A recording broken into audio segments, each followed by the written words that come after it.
Welcome back, everybody. This is the Sports File, a 35-year reboot. On today's episode, we're going to be talking about the Denver Nuggets. They're exiting in round two of the NBA playoffs in the Western Conference. We'll be also talking about the Tottenham Hotspurs, kind of recapping the final game and then where they go to next with the Europa League and then also Premier League next year when we enter the transfer window. Just briefly touch on the Broncos. I had an opportunity to watch this Bo Nix documentary that's been out there. And then we'll finally wrap it up with some kind of a restaurant that I went to. I had the opportunity to travel to Chicago. So we'll talk about a great little pizza place that I went to in Chicago. Okay, topic number one, the Denver Nuggets. Disappointing end to the Denver Nuggets for sure. Really sorry to see what happened to them happen. I mean, what a series when we go back and think about it. To think about that Minnesota takes the first two games of the series at home versus Denver. Denver rarely lost at home. We recapped that on the last pod. And then you think about Denver then goes on the road and wins two games in a row to tie up the series. They end up going up 3-2. Come back, win that one. Then it was go to Minnesota, they lose, and then at home they lost again. Just a total disappointment. I think what happened with the Denver Nuggets. It really speaks a little bit, I think, volumes about where we are with the league right now too. We first we'll talk about the game itself, right? They lose 98-90. Watching this game was totally frustrating. At one point, the Denver Nuggets were up by 20 points, and I thought they're at home, they're up by 20. This game is over. And the problem is they let Minnesota hang around. And you look at the lines where it really picked up for Minnesota was Minnesota dominated the second half. Minnesota in the third quarter had 28 points.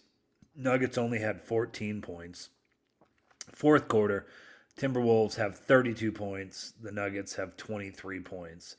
I mean, we're looking at 37 points only in the entire second half the Denver Nuggets shoot. Really just a bad showing. But what was, I think, more frustrating when I was watching the game as well is you've got the best player in the world, Jokic. The guy can only do so much. He played 47 out of the 48 minutes, only had a minute of rest. He was absolutely gassed at the end of the game. And they got into this weird when Minnesota was closing the gap. Denver went to let's just shoot 3-pointers, right? Let's just chuck it up and shoot some threes. And it was just painful to watch. It was so evident Jokic was exhausted. His tank was completely on empty. He was shooting threes. Porter Jr. really kind of non-existent, disappeared. Only ended up having 7 points in the game. Aaron Gordon, where were you? Really? I mean, Aaron, need more consistency out of Aaron Gordon. He winds up with 4 points. And these two guys, I'm not to pick on Gordon and Porter Jr. I think Gordon really is a great 3-man for the Nuggets. I'm really wondering where Porter Jr. now sits with this team. I mean, he's really got to take it to the next level. He is incredibly spotty and streaky. He has a really solid game and can become this sharpshooting player out there. And then at other times, it's just like, where are you? And that's what we kind of need more of, right? Is to see from Michael Porter Jr.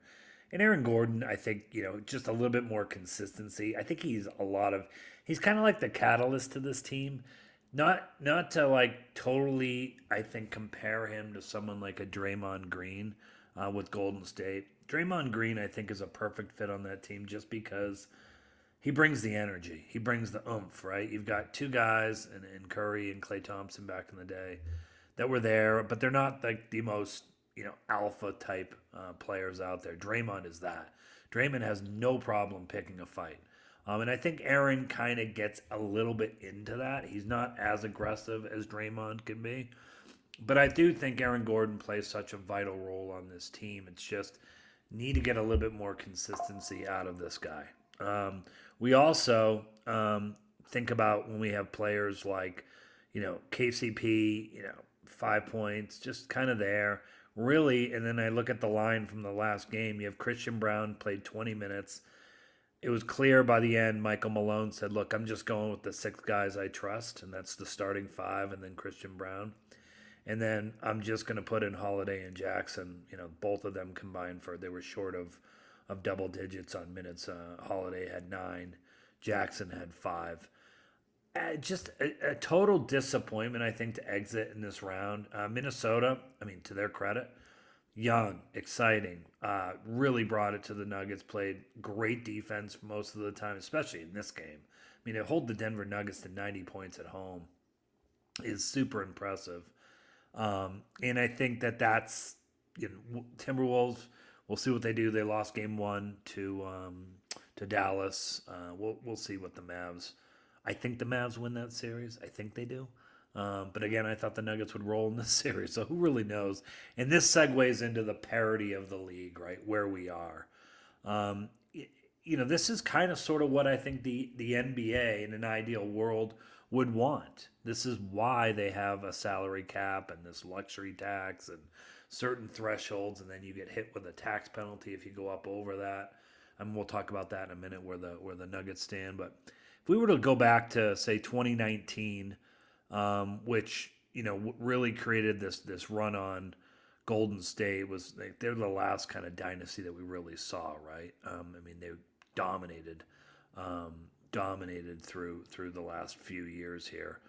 But if we look at just kind of like who they're doing and what they're trending and who's really the dominant teams out there. So dating back to 2019, we see the Toronto Raptors defeat Golden State. The Los Angeles Lakers defeat Miami Heat. And that was the bubble year, if you remember that. LeBron gets a title for LA when they were all down in Orlando. That was back in 2020. In 2021, we've got the Milwaukee Bucks led by Giannis. 2022, you get Golden State, kind of the older team now and kind of showing that they still got it. They beat the Celtics. And then last year, you've got the Denver Nuggets defeating Miami Heat. So what does this mean? It means since 2019, that's 5 straight years you've got a different champion now, and this will be number 6, right? To put that in perspective, we can go back and look at some of the dynasties that were out there. Golden State, has won a few back-to-back times. Miami Heat won it back-to-back. The Lakers won it back-to-back. But this is truly, I think, what the NBA wants, is they want kind of spreading this all out, right? And what you're also seeing, factor number 2, is with these European players, the influx of them coming in to the league, right? It's super interesting to note the NBA has historically been, with the superstars in particular, a lot of movement, right? LeBron, let's look at LeBron, and then we'll look at Durant. LeBron starts off at Cleveland. Everybody remembers the infamous decision meeting he had with Jim Gray. I'm taking my talents to Miami. Plays at Miami, wins a few titles, goes back to Cleveland. And then ends up in LA, and he tries to influence what players they're going to bring into there, right? Like big proponent of getting Anthony Davis, AD out to the Lakers. That's his guy. So LeBron circles himself around, and then you take someone like KD, Kevin Durant. He has really been moving around all over the place too. Arguably a top 5 talent in the league for a long time now. But it started at OKC.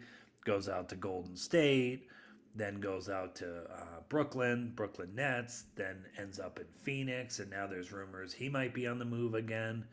You don't see that with these European players. Look at Jokic. Jokic, incredibly loyal to the Nuggets. I'd be shocked if the guy ever leaves anytime soon. You have Luka Doncic with the Mavs, right? Loyal.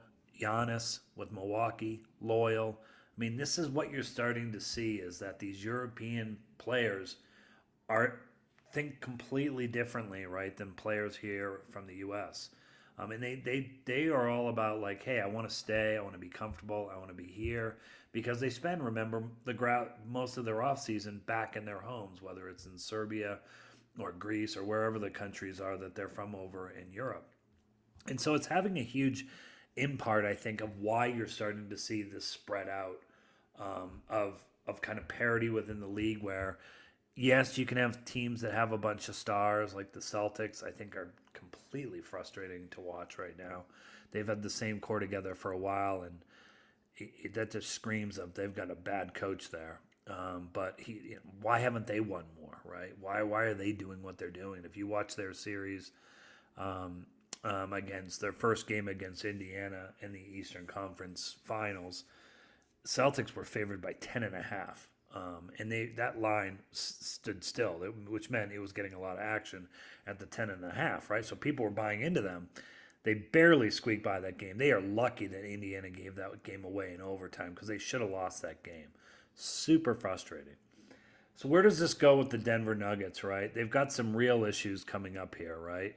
Jokic, not to sound like doom and gloom, but he's turning 30, right? So Jokic, again, you need to get a capable backup big man, right? DeAndre Jordan, I think he's great for the locker room. We know why he's here. He's got that locker room contract because he's a great leader. But it would be interesting if you could convince DeAndre Jordan rather than still playing, like to sort of retire and become a coach. I think he'd make a great coach on this team. But they need to get out and get a big man to back up Jokic because again, like I said, he's 30, right? And that's the middle of next season. Not getting any younger. The guy can't keep logging these minutes. Eventually, you have to start giving this guy a break, or else he's just going to break down to injuries just with his general size, etc. You're starting to get into that age where is he going to start breaking down, right? And you also look at where Jokic is in the league. He had one of the highest individual usage rankings in the league. Again, that furthers to the point of this guy's playing way too many minutes, right? You got to get him a backup. They're not in a great position, the Nuggets, right now. They already have 190 million committed to the roster next season, which already puts them above the NBA's second tax apron, which really restricts what they can kind of do, right? And then you have to start playing some what ifs, right? KCP has a player option. If he and Jackson has a player option too. If they pick up these things now, the Nuggets now are all of a sudden at 192.4 million. Plus, Gordon is due $2 million in incentives, right, that are going to count. So you're going to be well over the second apron, and that would mean you're only able to sign minimum contracts to fill out this roster. In best cases, you start getting some people to decline the options, like KCP declines it. The Nuggets could absolutely re-sign him with that Larry Bird exception, which just Google it. We won't get into that, but a long time ago they created an exception to keep star players. You could use that for him. If he decides to walk, maybe he decides like this isn't for me. The Nuggets could then use that taxpayer mid-level exception to sign another player and stay below the second apron, right? And that means you could then start looking at trades and maybe getting, a bunch of different players to come in, one or two different players to come in to take the place of Gordon's salary, or rather Caldwell Pope's salary.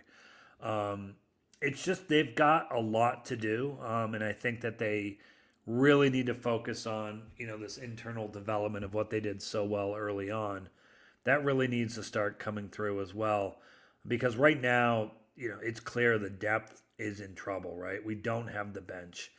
They really need Christian Brown to keep growing. I think he's going to be a great player for the Nuggets, backup player. Peyton Watson really needs to take that next leap. I think Porter Jr., needs to stop being kind of this spot-up shooter, where he can be a sharpshooter, to really the all-around offensive player that you saw when he was in high school in his AAU days, right?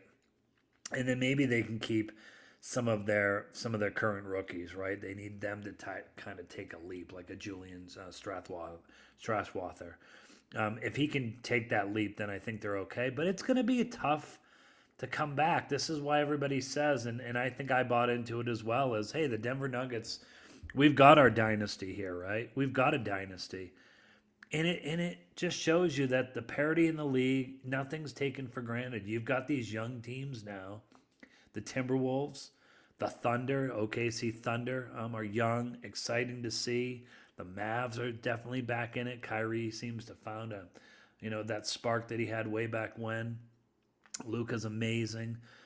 You've still got the Celtics to contend with in the East, but you've got the Pacers that are young. You've got the Knicks that are young. There are a lot of good younger teams out there. In the Nuggets window, you got to wonder, is this going to be a one and done? Next year is going to be a big year for them. I think they 100% get back in the playoffs. There's no doubt about that, barring any injuries. Knock on wood that Jamal or Jokic don't go down. They'll be back. But you do start to wonder, their road, especially in the West, is going to get tougher and tougher. Topic number 2, the Tottenham Hotspurs season comes to a close. So the Tottenham Hotspurs ended up playing their final game last Sunday. Great thing what Premier League does. They have every single team. You got 20 teams in the English Premier League. They all start at the exact same time. I'm in Mountain Time, so they all go off at 9 a.m., which was just a great thing to see. And Man City, of course, ends up winning the title for the 4th year in a row. Just they're clearly the team to beat. Tottenham wins their final game versus Sheffield. Sheffield is destined to be relegated, meaning they're going down in the league. We've talked about that in the past. They win the thing. Interesting season. I think watching Ange was definitely a blast, right? He was just great. He's just, I think the world of the guy. I think he's such a motivator out there. He's so refreshing, this Aussie guy, when he's talking, and he's so blunt and just honest with himself and pushes back on the media where appropriately. And I think the team really does like playing for them. I think the biggest thing, when we think about summing up the season, is I read this stat up on The Athletic, is that the Spurs became the first team since the Premier League became a 20-team division in 1995 to win 8 of their first 10 games. If you remember, Ange was like manager of the month. I know for 2 months in a row for sure, August and September. He may have been for October as well, 3 in a row. But they became the first to win 8 out of their first 10 games and finish outside the top 4. And I think that was kind of the tale of kind of two cities, right? The first 10 games, exciting. Ange ball was back, which is kind of a lot of movement, a lot of pressing, a lot of moving forward. Ball's never really going backwards. It's always pressing. I think, and then towards the end of the season, it just all sort of came apart, right? I think it definitely shows that, I think that they do have a lot of work to do, and they need to really pick it up here. Looking at where they kind of go, I mean, they're back in Europe. They're not in Champions League, but they're going to be in Europa. They finished up 5th. It's good to see them get back, and they probably have a legitimate chance, especially if you listen to my son, who knows soccer incredibly well, of winning Europa next year, which would be fantastic. That'd be great. And so we'll see. They do probably need another defender for sure. Probably need to change up the midfield somewhat. I think an attackman. Do you commit to Timo Werner, who is out on loan? They have an option to pick him up. Is this the end for Richarlison? Maybe. I think Richarlison actually had a really nice bounce back year. But does he really fit with Ange? I don't know. Kulusevski, I think, is here to stay. Sonny, obviously, is here to stay in the front line. Probably the biggest person, the MVP of the team by far. We talked last time about this, was Mickey Van der Veen. I mean, Mickey just played incredible. Just a dominant player. Great for the defense. And so I think that there are signs, definitely to be hopeful for. They were definitely a lot of fun to watch. I will say that. They were, I think as much as it pained Harry Kane to see Harry Kane leave, I think it freed up some of the playmakers, and with Anne's style of ball is just kind of get it to your playmakers and let them do the work here. I think it freed up Sonny and Kulusevski and Werner and Carlson and Johnson. I think, we're in pretty good shape, I think, up front. That's what I'm saying. I don't know if you necessarily need an attack. Maybe one more, a true number 9. Definitely, I think it might be time for the midfield to be relooked at. Like Bentancur, where's he go? Pierre, where's he go? Is it time for Emerson Royal to leave? Probably.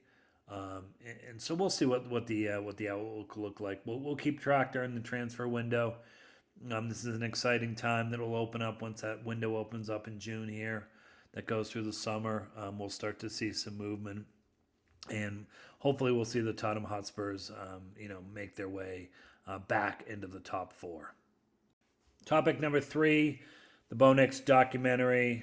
Broncos quarterback who they drafted. I've been talking about him for a while. I was big on Bo Nix. I think Bo Nix is going to be great. There's a documentary out there. You can watch it on YouTube. It's produced by Bolt TV. But they've been releasing this. I think there's going to be 3 parts in total. I watched part 1 and 2. They're only like 15, 20 minutes long, both of these. And so it's called Grit and Glory, Journey to the Draft, Bo Nix. And they really talk about Bo Nix. The first one recaps Bo Nix, his being this star quarterback in his state, and then going to Auburn, his home state, playing there, not doing the best, transfers out to Oregon, and then we all know what he did out at Oregon, just dominated, played really, really well. I think this kid's worth ethic, at least what the documentary paints, right? You got to understand it's probably being produced by his people, right, and him. So it paints him as an incredible work ethic. His teammates, the one thing I will say about this is his teammates absolutely love this guy. They rally around him. That kind of bleeds into the second part. The second part was really him really preparing for the NFL draft, getting ready for his pro day that was hosted out at Oregon. And all the teams came out to see him play. And they really spent a lot of time on kind of, here are the 58 plays we're going to showcase. The short, medium, deep, the moving, the running, throwing on the run, timing patterns. They really spent a lot of time deep diving into this. And Bo Nix, did amazing. And I think this goes back to the quote of Sean Payton said a few weeks ago. That after they drafted him, they said, when they went to his pro day and then their private workout, he got in the car and said, "Are you kidding me? Did we just see what we saw?" This guy, basically what he recapped and what he meant is this guy didn't miss one thing, right? Didn't miss one thing. And in the documentary, when they're focusing on the pro day, it really showcases him and his receiving core and his tight ends and his running back. And they're really talking about, and they're rallying around him. And this guy, natural leader in there, is like, "Guys, I don't worry about it. If you drop it, let's just move on. It's no big deal. We're going to do great." Totally motivating. Players at the end absolutely rallying around him. They talked about how this will be the last time that they're sort of throwing with each other and catching with each other. So huge, teammates clearly love this guy, which as more and more comes out, again, I was a Russell Wilson guy, but I don't know about that guy anymore. As I've said a few episodes ago, he's weird, right? You don't see this. And then I heard that at Russell Wilson's wedding, only 2 football players, NFL players, went to it, which is even one guy. I can't even remember who the 2 players were. One guy I'd never heard of, and the other guy was like, "I think I've heard of that guy." It's weird behavior, right? And when you watch Bo Nix, it's the exact opposite. Guys are rallying around this guy. They love him. The 3rd part will be coming out. I think it comes out in a couple weeks. They've been kind of letting these sit down for a couple weeks, and they release the one. And that really talks about being drafted by the Broncos, leading into, I'm sure, the rookie mini camp, and then kind of the OTAs that they're in right now. I'm excited to see Bo Nix play here as we get closer. It's hard to believe. Training camp's going to open up in about 2 months here. So we won't spend a lot of time on the Broncos, I don't think. Now, going forward, we might recap a little bit of the OTAs if there's any news coming out of it. But I think we'll just probably recap the final episode of the Bo Nix documentary, and then we can pick up from there. All right, topic number 4. Had the opportunity to travel to Chicago a couple weeks ago. Chicago, in my opinion, one of the great, easily the top 3 best cities in the U.S. for big cities, right? And big cities to me is like New York. That's number 1, obviously. So much to do in New York City. I would put sort of like, I guess Los Angeles in that category slash San Francisco. San Francisco is a wonderful city. One of my favorite cities. I would say it's definitely the prettiest city in the U.S. by far. And then you've got Chicago. Chicago is just an incredible city, big city, known for tons of restaurants. It was a spectacular day too when I got there. It was beautiful out, 75 degrees. I landed around 7:30 ish, 8 o'clock. Sun was setting. Got to my hotel in downtown, right near the river there. Walked along the river for a while. Beautiful night, 75 degrees out. The city was just all lit up. Was able to take some beautiful pictures. Tons of people out walking. Just a great, great, great city. And I was on the search for deep dish pizza, and I didn't want to go to some of the kind of more well known ones. So I found a couple local, more like local blogs of, hey, where should I really go to? And so the one I ended up trying was Lou Molinati's for their Chicago deep dish pizza.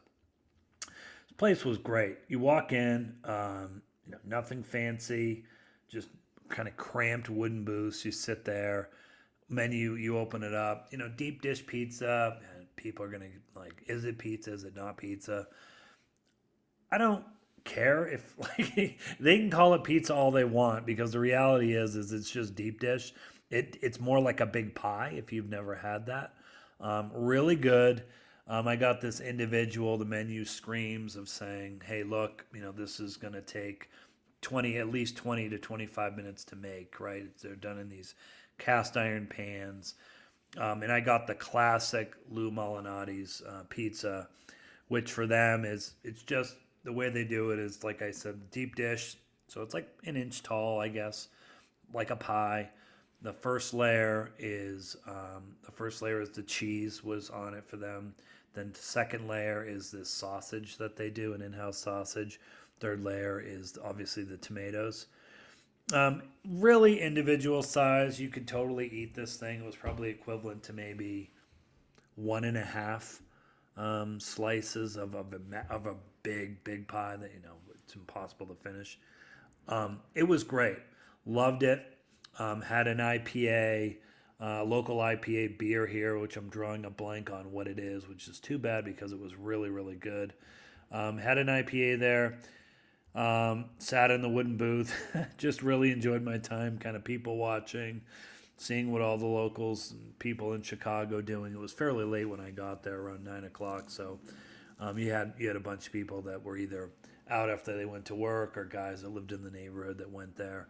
And the funny part about this thing is I look up and on the TV is the Colorado Rockies playing, our freaking terrible baseball team that desperately needs a new ownership. And maybe that's how we'll kill the time for the remaining summer here, is we'll talk about my thoughts on the Rockies and where they go from there. But anyways, that's for another episode. Lou Molinati's, I thought it was great. If you're in Chicago, they've got a bunch of locations in the city and outside the city. Wonderful place, Chicago. You're definitely one of my favorite cities in the U.S. That's it for today. Please like, subscribe, leave a comment wherever you listen to your podcasts. And this has been The Sports File, a 35-year reboot.